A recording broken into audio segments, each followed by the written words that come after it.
उत्तिष्ठ नरशार्दूल कर्तव्यं दैवमाह्निकम् उत्तिष्ठोत्तिष्ठ गोविन्द उत्तिष्ठ गरुडध्वज उत्तिष्ठ कमलाकान्त त्रैलोक्यं मङ्गलं कुरु उत्तिष्ठोत्तिष्ठ गोविन्द उत्तिष्ठ गरुडध्वज उत्तिष्ठ कमलाकान्त त्रैलोक्यं मङ्गलं कुरु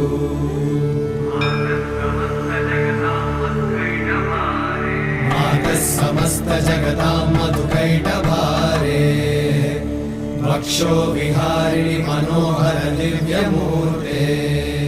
श्रीस्वामि निश्रित जनप्रिय दानशीले श्रीवेङ्कटे